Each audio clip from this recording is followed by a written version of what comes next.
بسم الله الرحمن الرحيم. اللهم صل على سيدنا ومولانا محمد وعلى ال سيدنا ومولانا محمد وبارك وسلم وصل عليه رب العالمين. خاج پرون سبق کې دا خبره اتر شو چې بندا الله پاک د هاي کار مکلف کوي څومره چې داغه په وس او په طاقت کې وي. یو کار د انسان په وس او په طاقت کې نه وي نو الله پاک داغه مکلف کوي نه. بیا هغه درې قسمونه چې بعض کارونه دي چې هغه د خپل ذات په اعتبار سره ممتنع وي. بعض دې چې د ذات په اعتبار سره ممکن وي خو عادتا ناممکن وي. ادریم دی چې د خپل ذات په اعتبار سره خو هغه ممکن وي خو پای کې دبل چا د وجنه دبل څه د وجنه پای کې امتناع ترند راغلي هغه تفصیل پرون شو. نن سبق کې دا وی والمقتول میت باجله چې زمنګا دا اشاعره او د معتزله په دې خبره کې جنان دا اختلاف ته چې موږ دا خبره کوو چې دا څومره کسان چې وجل کېږي او مړ کول کېږي مقتول دا چې مري نه دا په خپل نیټه باندې مري دا په خپل نیټه باندې مري او الله پاک د خپل علم مطابق هغه د جنن دا وخت مقرر کړی دی او دلیل باندې باندې چې اذا جاء اجلهم لا يستأخرون ساعه ولا يستقدمون چې کله د انسان نیټه راشي نو دا انسان نه دا خپل وخت مقرر نه خوا کېدی شي نه دی خوا کېدی شي بلکې په هغه حالت باندې چې دا بمري. معتزله هغه دا نه مني. معتزله وایي کنه چې کله یو کس دا مقتول شو یعنی یو کس ولګي دا بل مړ کو نو دا قاتل د وجه نه د قاتل د فعل د وجه نه د سړی مړ شو او دوی چې لکه د نیټه چې نه دا مقتول په خپل نیټه باندې مړ نه شو بلکې کده ورسو بچي انده ورسو الله پاک به خپل مرګ باندې مړ کړی وي اوس چلندا دی قاتل مړ کو او دوی ځان د پر دلیل نشي ورته په بعضي احادیثو کې راغلي دي چې پیغمبر صلی الله علیه وسلم فرمایي چې لا يريد القضاء الا الدعاء چې دا تقدیر نه بدلي مگر دعا یې بدلي دغه شانتي په عمر کې زیاتواله نه کې مگر نیکی کوي او بل پیغمبر صلی الله علیه وسلم فرمایي چې یو سړی من احب ان يبسط في رزقه وينسى له في اثره فليصل رحمه چې کم کس دا غواړي چې د عمر ډیر شوی کم کس دا غواړي د رزق پراخه شوی لری سره رحمي کوي نو د دین دا معلومیږي چې د انسان یو وخت نه مقرر وکړ دغه انسان د نیټه نه مقرر خو چې کله د نه کارونه کوي الله نیټه سی واقعي چې نه کارونه کوي نیټه الله پاک کمای پوه شئ. دویم د معتزله ځان د پر دلیل لانی سي وای کچرته د مقتول د امر په خپل نیټه باندې وي نو بیا د قاتل ته چې دا په قتل عامت سره د کړه انده ته سزا ولې ملويږي اګه د په قتل خطا سره کړي نو بل باندې دیت ول لازميږي نو چې بل باندې دیت لازميږي بل باندې قصاص لازميږي هدي مقصد دا دی چې دا د مقتول په خپل مرګ باندې مړ نه شو بلکې دا د قاتل مړ کو پوه شئ. نو د دې دوانو نو ته جوابونه جوړندای کړی دي چې ګوره یو خدا غنه چې الله تعالی عالم کل الله تعالی په هر څه باندې پوهه ده او دا خبره کول کنه چې راکه بنده دعا وغواړي نو د عمر بس یو شنو الله پاک د مخ کې نه پته ده چې د دې بنده لپاره ما مطلب شپېته کال عمر مقرر کړی دی او دا شپېته کال مولد سي مقرر کړی ځکه دی کنه چې دی په منځ کې ښه کارونه کوي نو د عمر به شپېته تر رسومه داسې نه نه چې مقرر کړی سلويخ کال دی مقرر کړی سو کال دی سلويخ کال دی او کدي سړی نه کې وکړل نو دا به دغه مقرر شوی چې دا شپېته کال کوم یا به اویا کال کوم داسې نه الله پاک ته پته ده چې دا انسان په دنیا کې به نیکی به کوي نو د عمر جن دا بلکې به دې سره ډیریږي به مخکې الله تعالی نه مقرر کړی دي شپېته کال دی اویا کال دی اتیا کال دی هر څه دی. هم مسلمانانو په دې خبر باندې موږ یقین او عقیده ده چې کله د انسان وخت راشي او د ست د وجه نه راشي الله تعالی هغه ته جنن هغه رسي پوهیږي به معنی ویم دغه داده چې را بیا خو کدا هر څه د مقتول په خپل نیټه باندې مړ شو نو بیا د قاتل ته سزا ولې ملويږي نمور د قاتل ته د سزا ملويږي دا امر تعبدي دی. امر تعبدي دا مطلب دی چې بندا الله پاک به لازم کړل چې بکې ځکه چې دی بندا په خپل کسب سره هغه کار وکړي چې دا غي نتیجه الله پاک دا کوي چې دا مرګ راولي نو دا کم قاتل چې نن دا خپل کسب او اختیار استعمال کړی دی نه دا غي د وجه نه په باندې سزا چې نن دا خطه ځکه ډېر کار دي چې دا بندا خپل کسب او اختیار وکړي خو کار ونه شي ځکه چې الله پاک نیټه نه مقرر کړی سړی ټوپک را واخلي تماچه را واخلي چاړه را واخلي واکس بو غوا په خدای ونه لګي مړ نشي هغه ځکه چې نیټه نه مقرر نو دا چې الله پاک د سزا ورکړي نه دا په خپل دغه باندې ورکړي پوه شو به معنی او دا نیټه چې دا یو ده نیټه یو ده دا بدلیږي را بدلیږي نه په معتزله کې کعبی باندې چې کوم مشهور دی نو هغه دا وی ابو القاسم بلخی چې په کعبی باندې مشهور دی نو وی چې ګوره یو قتل دی یو موت دی اجلونه دوه دي یو قتل دی یو موت دی موت هغه مرګ ته وی چې هغه وی دی الله تعالی فعلی او قتل هغه دوی چې دا بنده فعلی نو چې کله بنده قتل ونه کو نو الله تعالی بول خپل موت چې انده بول ور کوي خو شو به معنی او فلسفه به بل خبره کوي فلسفه چې د هر انسان دوه اجلونه دي یو اجل طبيعي دی او یو اجل اخترامي دی اجل طبيعي فلسفه چې د هر انسان اجل طبيعي 120 سال دي او چې کله د 120 سال ته ورسېږي په خپل باندې مري اگر دې مثال له لکه گاډي لري کنه نو په گاډي کې پېټرول لګي تیل پکې تیل نو دا گاډي رواني چې کله دې غتیل ختم شي دا گاډي په خپل باندې ودرېږي نو دغه شان دي فلسفه وایي چې دې انسان یو اجل طبيعي دی چې هغه 120 سال پورې دی انسان دا وجود ته چلیږي چې کله 120 کال پوره شي د دې انسان هغه وجود کار پرې دی او د جمعړ شي ایو اجل اخترامي دی اجل اخترامي هغه ویل کېږي دي چې هغه ناګهاني پر انسان باندې مرګ راشي لکه گاډي له ډایرک اکسیډنټ وکړو نو دا د انسان چې دا اجل اخترامي دی او دا چې دا دوه اجلونه دي لیکن زمونږ د اهل سنت والجماعت په نسبت او د شاعرو په نسبت یو اجل دی چې کوم الله تعالی مقرر کړی چې کله هغه راشي نو بس بیا د انسان د هغې نه مخکې کېږي نو وروسته کېږي پوه شوې معنی دغه ځای پورې بیا مخکې والمقتول میت باجله او مقتول دا مري د خپل اجل د وجنه دلته دا باجله کې دا با بیا د سببیت لپاره ده او یا چې نه دا دغه لپاره ده د ظرفیت لپاره ده ا زمنګ دا مقصد دی چې دا د ظرفیت لپاره ده والمقتول میت باجله دا مقتول مړکیږي په هغه وخت د خپل اجل باندې یعنی چې کله د هغه وخت راشي نو بس دا انسان بیا شي مړ شي ایل وقت المقدر لموته یعنی هغه وخت کوم مقرر کړل شوی دی دا مرګ د پاره لا کما زعم بعض المعتزله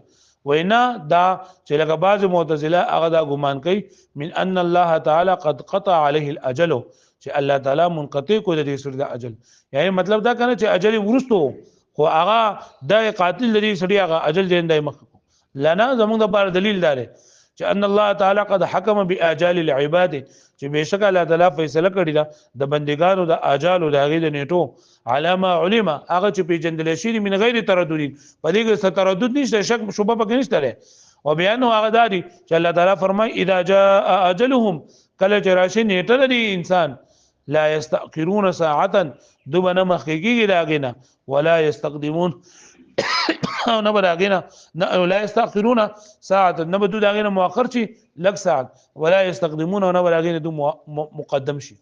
هغه پوه شوي د یو انسان مرګ لکه په 9-10 باندې کړی شوی دی نو نه دی په 9 باندې مړ کېدی شي نو په 9-11 باندې مړ کېدی شي پوه شوي په دې باندې واحتجت المعتزله او معتزله چې لیکن ځان لپاره دلیل نیول لري او په دلیل کې یو دلیل نقلی پیش کړی یو دلیل عقلی پیش کړی دلیل نقلی دا دی واحتجت المعتزله او احتجاج دلیل نیول لري معتزله بالاحاديث الوارده هغه حدیث چې وارد شوی دی پای کې ان ان بعض الطاعات يزيد في العمر چې بعض نیکی د انسان عمر سیوا کوي بعض نیکی د انسان عمر سیوا کوي او لګي دا متسوی سله رحمی دی کوي او دویم نمبر دلیل عقلی دی مانه لو کان میتا باجله وکثر دا سړی دا مقتول مړ وي په خپل اجل سره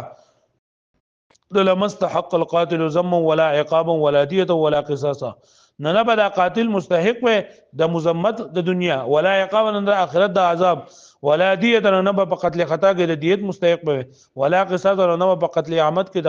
قصاص نه وي اذ ليس موت المقتول بخلقه ولا بكسبه ذکر دي مقتول لا مرګ نه د په خلق سره شوی دی او نه د په قصاص سره شوی دی په کسب سره شوی دی الګه پوه شو به معنی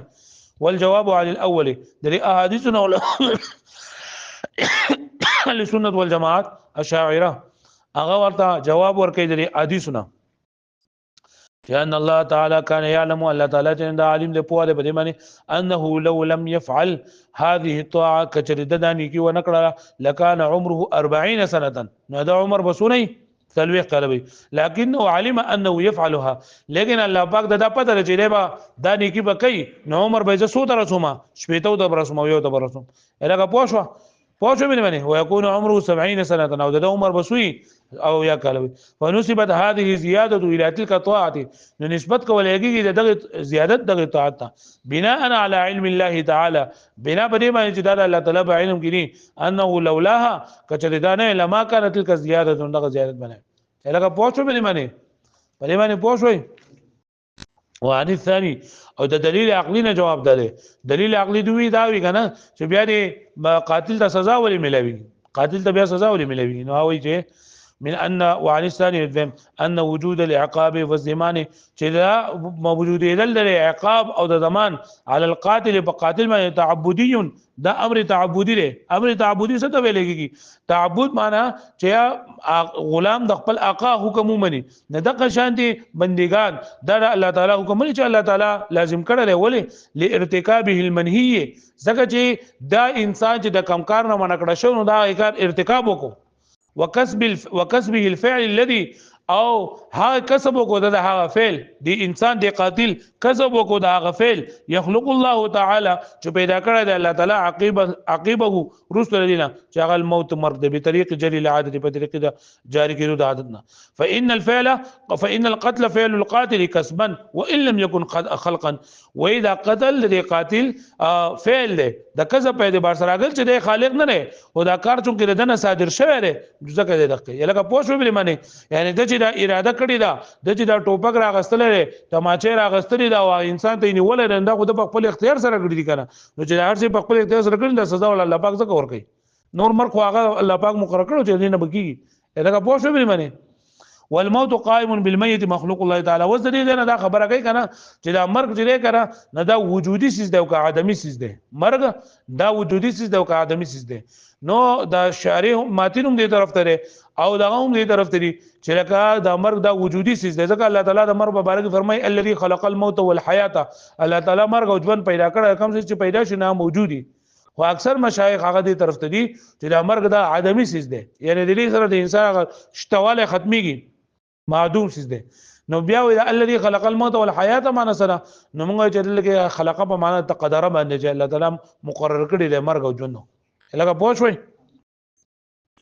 والموت قائم بالميت مر قائم دی په میت سره مخلوق الله تعالی دا الله تعالی مخلوق دی لا صنع فيه للعبد چې بریږي د باندې هیڅ اختیار نشته لا تخلیق ولا اکتساب نه دا خلق په اعتبار سره ولا کسب په اعتبار سره یعنی دا مرګ چې نه دا نه بنده د خالق د نه سره کاسب دی ومبنى او مبنى د اختلاف دا على ان هذا على ان الموت وجودي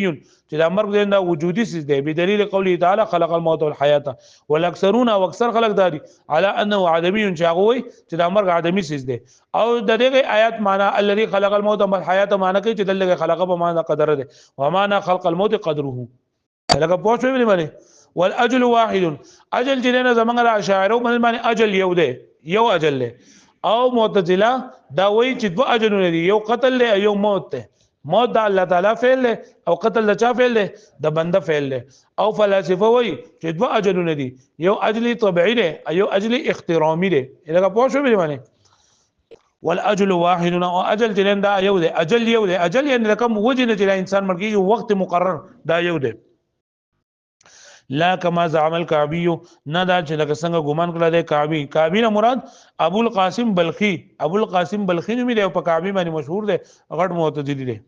ان للمقتولين المقتول اجلين دا هر مقتول په اجلونه دي یو القتل والموت یو قتل یو موت او قتل چې دا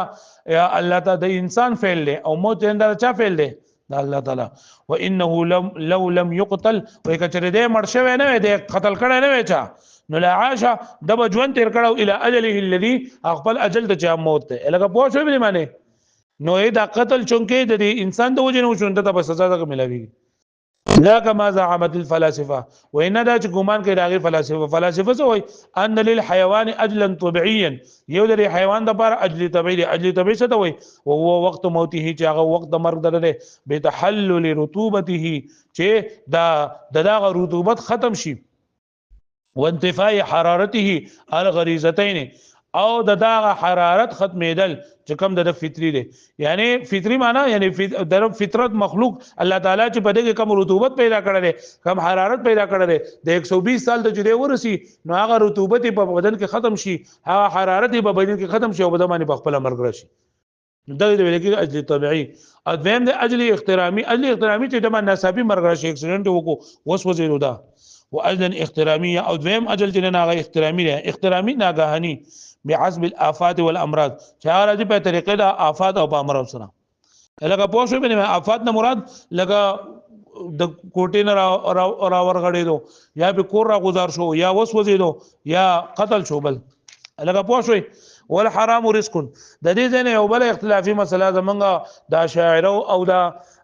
معتزله بیانې چې دا حرام رزق دی کنه دی حرام دا رزق دی کنه دی نو زمونږه مسلک دا دی چې دا حرام رزق دی او د معتزله مقصد دغه دار مسلک دار چې دا حرام رزق نه دی منګه وایو چې دا حرام رزق دی او د دې لپاره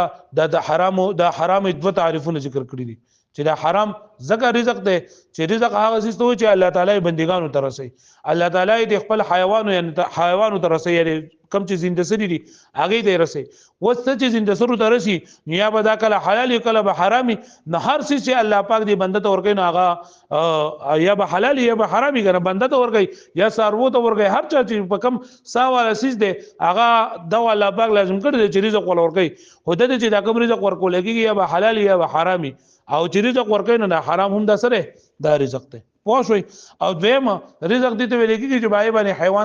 حیوان د غذا حاصلېږي نو حیوان ته چې غذا حاصلېږي حیوان نو مطلب سروي نه دی حیوان نه مراد هغه څه چې په کومه کې ساوي سبقي وي سابقي وي نو چې په دې باندې د دې وجود ته په غذا رسي نه به حرام سره رسي او په حلال سره رسي په حلال سره رسي او په حرام سره رسي نو دا حرام څخه رزق ته هغه پوه شوي او هغه وایي چې رزق نه راغو دلیل نه ما والحرام رزق حرام رزق دی ولی رزق دی لان الرزق اسم ذکر رزق دا نوم دی د هر هغه شی لما يسوقه الله تعالی الى الحيوان چې رسوي الله يسوقه چې رسوي الله تعالی د زنده سرو ته فياكلوا او خريا غلرا نو دا کوم خوراک چې دی الله پاک د زنده سرو ته رسي قد يكون حلالا وقد يكون حراما دا کله کله حلال او کله سوي حرام نو حلال هم رزق دی او حرام سره رزق دی وهذا اولى او دا غوره دی یعنی دا تعریف غوره دی من تفسیره د تفسیر د دینه بما يتغذى به الحيوان چې باغی سره غذا رسي حیوان ته نو د رزق دوه تعریف شو یو رزق دې ته ویلېږي چې الله تعالی د خپل زنده سرو ته چیندار رسي او دویم تعریف چې رزق هغه څه ته وایي چې باغی باندې حیوان ته غذا حاصلېږي وای دا اولنې تعریف غوره دی دویم تعریف غوره نه دی اولنې تعریف دغه غوره دی چې بدیږي مطلب د الله تعالی ته په نسبت راځي چې موږ وایو چې رزق څه ته وایي چې هغه رسوي الله تعالی د خپل بندګانو ته پوه شئ نو وهذا اولى من تفسيره او دا اولنې تعریف غوره دی د تفسیر د تعریف د رزق نه چې د تعریف شوی دی بما يتغذى بالحيوان چې حرام دا رزق ته وایي چې بای سره حیوان ته غذا سړيږي دا دویم تعریف ولی نه غوړه لخلوه عن معنى الاضافه الى الله تعالی زګه چې بدی کې معنی د نسبت نشته له الله تعالی ته خالی ده ما انه معتبر في مفهوم رزق سره لرينا چې الله تعالی طرف ته نسبت دا معتبر ده په مفهوم د رزق کې هغه پوه شوي ویم معتزله وایي کنه چې دا حرام رزق نه لري معتزله وایي چې حرام رزق نه لري زګه دی وایي کنه چې د رزق د حرام تعریف دار د رزق تعریف دار د رزق تعریف دار چې رزق هغه څه ته ویلېږي چې کم دا مالک په خپل مملوک باندې خوري مالک په خپل مملوک باندې خوري هغه نه وي مگر سوي هغه حلال وي حرام نه وي او دویم دا دی چې دا رزق تعریف دا دی چې دی وایي چې د رزق تعریف دا دی چې باغی باندې دا غینا انتفاع حاصلول صحیح نه وي انتفاع حاصلول ته صحیح نه وي او هغه په حرام سره نه کیږي بلکې صرف په حلال سره کیږي دا حرام نه انتفاع نه غستل کیږي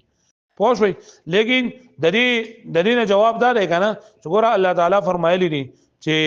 وما من دابه فی الارض الا علی الله رزقها چې بریز ازماګه کې هیڅ زنده سره نشته بلکې الله تعالی ول رزق ورکي نو الله تعالی چې ول رزق ورکي نو هغه په هر طریقه باندې نو یې حرام د الله تعالی رزق ویل لري خو شوي بني معنی ها بل دا کنه چې انسان د سی وي چې هغه ته په ژوند کې لسر نه اړو حلال ونه خوري مطلب دا کنه چې دا پلار چې ډېر ور غړکپو او چې کله دا پیدا شو جو بس دغه لپاره رچانه بيزه چنن دا رچانه غصب کړله او دا مخصوبه بيزینه ورته په شروع کړل دی ماشوم دا او چې کله بیا به د پیسې ګټلې په حرام باندې پر خپل بچي به لګولې او چې په حرام باندې رالو شو جو به کله چې بیا دغه په خپل په حرام ورالو شي نه به حلال وګټي دا بیا حرام شروع کړل حال لري چې دې مړ شو پدې کې نو ځل تاسو چې الله پاک او رزق ورکو کور نه کو نو کته وی چې ته الله پاک رزق ورکړی لري نو ته کوی چې حرام رزق نه لري او دا ټول ژوند په څه کې تیر شوی لري په حرامو کې تیر شوی لري الله تعالی وی چې وما من دابه فی الارض الا علی الله رزقها نو د رزق په تعریف کې درې خبرې چې نندا بګری یو دا چې دې نسبت په الله تعالی ته کې او دویم دا چې دا رازق دا صرف او صرف الله پاک دی او دریم دا کنه چې لکه په دې دریم خبره کې چې دا اختلاف دی چې ګوره کړه د حرام نسبت الله پاک حرام خو فعل قبیح دی او الله تعالی وي خلق د قبیح نشي کېږي د بل باندې او هغه چې خلق د قبیح دی نو الله تعالی ته بیا د حرام سیز نسبت کیږي ځکه حرام رزق نه دی پوه شئ نو موږ دا جواب ورکړل چې ګوره دا خو الله تعالی د رزق شوی راخو الله تعالی هو کړه نه لري کنه د کسب د حرامو چې دا ناروا دي خلق د حرامو ناروا نه دي پوه شئ وعند المعتزله ادم معتزله په نسبت الحرام ليس برزق حرام رزق نه لري او د دې لپاره دوه دغه کړی دي دوه دلیلونه یا د رزق په تعریفونه کړی دي لانهم قد فسروه زکه چې دو تفسیر کړی دی تعریف کړی دی رزق تارتن بمملوک یاکله المالک چې دا هغه مملوک ته چې خوروي هغه لره په مالک چې خوروي هغه لره سوکو مالک او مالک چې د په انسان باندې حرام نه خوروي بلکې څه خوروي حلال خوروي نه لہذا حرام رزق نه دی وتارتن او دویم نمبر د کله کله دی تعریف کولېږي بما لا يمنع من الانتفاع به چې من نه وي फायदा غستل د دینه او د حرام نه फायदा غستل تنن دا منشوي دي وذلك لا يكون الا حلالا نه دا نه مگر سوي حلال وي نو موږ ورته د الاولین ورته جواب دا ورکو لکه يلزم على الاول لیکن لازمي کې په اول باندې ان لا الله يكون چې هر هغه چې خوري هغه لره ساروي ناغه رزق ده کنه ده ها حال چې دا ولا مملوک چې نه دا نه دی مالک وته نه ورکړي الله يكون ما تاكله الدواب رزقا چې نوی ها چې خوري هغه رسالوي رزق وعلى الوجهين په ځوانو باندې اعتراض لري ان من اكل الحرام طول عمره چې کم کس ټول عمر دې دا حرام خوړو کم کس ټول عمر حرام خوړو لم يرزق الله تعالی اصلا الله تعالی خو بیا غره د سره رزق ورنکو کنه او حال لري چې الله تعالی فرمایي وما من دابه في الارض الا على الله رزقها ويعلم مستقرها اله په پوښتنه به باندې په دې باندې پوه شئ خالي ها ومبنى هذا الاختلاف او مبنى الذي اختلاف یعنی دا اختلاف اصل کې دیوبل اختلاف نه دین دا لغه شوی دی چې پدای کې درې خبرې دي چې دا د لاولنی دغه دا ولکه یلزم الاول په الاولي باندې دغه چې ګوره دا کم چې ساروی دی او دغه لري کنه دا ګوره چا مملوک او مالکان نه دي د چا مالکان نه دي حاله چې غوري زخري نه چری زخري نه په حرام باندې به دي سو هغه دغه نه دي عالم الله تعالی رزق ورکړي ومبنى هذا الاختلاف او مبنى الذي اختلاف چې حرام زمون پر باندې رزق ده او هغه پر باندې رزق نه لري نو دې اختلاف مبنى درې مقدمات نمبر 1 ده على ان اضافه الى الله تعالی معتبره في معنى الرزق چې د رزق په معنی کې یو الله تعالی طرف ته نسبت دا معتبر ده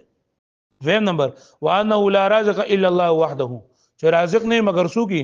الله نو دا د خبرې دا و اتفاقی دي دا موږ هم منو هغه مني چې رزق نسبت الله تعالی دی او رازق څوک دی صرف الله دی وان العبد يستحق الذم والعقاب على اكل الحرام او بنده چې دا مستحق دا عذاب او د عقاب په خوراک د حرام باندې مطلب دا کنه چې کم کس بنده دا خوراک د حرام کوي او یا په حرام طریقې سره کارونه کوي په حرام طریقې سره پیسې ګټي لګي نو دا عذاب مستحق دی کنه کوئی باندې وما يكون مستندا الى الله تعالى لا يكون قبيحا او معتزله وای چې دا کم څه نسبت الله تعالی ته کیږي نو قبیح نوی قبیح نوی ځکه الله تعالی ته د قبیح څه نسبت نشي کیږي کنه الهغه پوه شو به ځکه دا کوم مسلک دا دی چې خلق د قبیح دی خلق د قبیح دی نو کدي حرام ته رزق وې نو مکه دا خبره من چې د رزق نسبت الله تعالی ته کیږي نو د حرام نسبت به الله تعالی ته راشي پوه شوي نو موږ ورته دا جواب ورکړی دی چې خلق د قبیح نه دی بلکې کسب د قبیح سره قبیح دی نو حرام الله تعالی پیدا کړي دي ته اوس هم رزق وایي او که یو انسان هغه حلاله طریقه پرېږدي او په حرامه باندې رزق ګټي نو ګناه ده دی لکه پیغمبر صلی الله علیه وسلم خوا د یو صحابي راغی عمرو بن قره نوم یې و او دا داسې ګانې بجانې به ویلې نو د پیغمبر اسلام ته وی چې لکه الله تعالی زما د رزق په دې کې لیکلی دی په دې ګانو بجانو کې پیغمبر علیه السلام ته وی چې ته مال اجازه راکړه چې زه به ګانې بجانې ویم او ټیک ته لکه دا غلط خبر به پکې نه کوم خو لکه نو دا ډولکي بچي دا به غږوم چې زما رزق په دې کې الله لیکلی دی نو پیغمبر صلی الله علیه وسلم ورته وی چې د الله دشمنه کذبت ای عدو الله اے الله دشمنه ته دروغ وي الله تعالی په بهتر طریقې سره رزق درکې خو تا ځان دا طریقه غوړه کړی دا دغه پوښو به معنی تا دا طریقه غوړه کړل دغه شان دی الله تعالی هر چا رزق په حلال طریقه ورکړي خدا بنده په خپل کسب سره حرامه طریقه غوړه کی نو دا کسب کې داخل شو نو دې کسب ته ودینه د چې د ګناګار دی دغه پوښو ما يكون مستندا الى الله تعالی لا يكون قبيحا او دا کوم چې نسبت الله تعالی کیږي نه هغه قبیح نه وي او مرتکبه او مرتکب لا يستحق ذم العقاب او حال دا چې په حرام کې نه حرام طریقه نشو ویلې الجواب دار ان ذلك لسوء مباشره اسباب باختياره چې دا په خپل اختیار سره هغه اسباب غلط استعمال کړل نو دا سزا څنګه ملويږي نور د خلق د قبیح نه نه لکه پوه شوي وكل يستوفي رزقه نفسه حلالا كان او حراما او الله تعالی چې څومره خلق پیدا کړل نو دا به خپل رزق ته جننده به الله تعالی رسي خپل رزق به پوره کوي اګه حلال او که حرامي ځکه چې په دې طریقې سره دا انسان چې نه د غذا حاصلېږي نو که رزق الله پاک د لپاره څومره مقرر کړی د باغ جننده برسي نه یو انسان د څه کولای شي چې د بل انسان رزق وخوري او نه دا کولای شي چې انسان خپل رزق ونه خوري دا متصور نه دي چې کوم الله پاک در لپاره مقرر کړی دی هغه به ترسي وکل یستوفي او هر یو جنین دا پوره کوي با رزق نفسي خپل د نفس رزق حلالا کان او حراما کاغه حلال وي کو حرامي د اصول تغذي بهما جميعا ځکه چې غذا په ځوانو سره حاصلېږي په حلال سره هم غذا حاصلېږي او په حرام سره هم غذا سکیږي ولا يتصور او دا خبره ممکن نه ده الا ياكل انسان رزقه چې انسان خپل رزق ونه خوري بلکې خامخا خپل رزق خوري او ياكل غيره رزقه یا بل انسان رزق خوري بل انسان رزق هم څوک نشي کوړه لان ما قدره الله تعالی غذاء شخص ځکه کم کسي الله تعالی کم سي د انسان لپاره غذا مقرر کړی ده نو یجب ان یاکله نو دا واجب دي چې دې به د خپل باندې خوري ځکه چې غذا ته جوړیږي وایم ته ان یاکله غیره او ممتنع دي دا خبره چې داغه غیر غوخري لکه پوه شو به معنی و اما بمعنى الملك او اے معتزله چې د معتزله چې رزق معنی چلندای په مملوک سره کړي په ملک سره کړي دا نه فلا يمتنع دا ممتنع نه ده لکه پوه شو به معنی زي ان شاء الله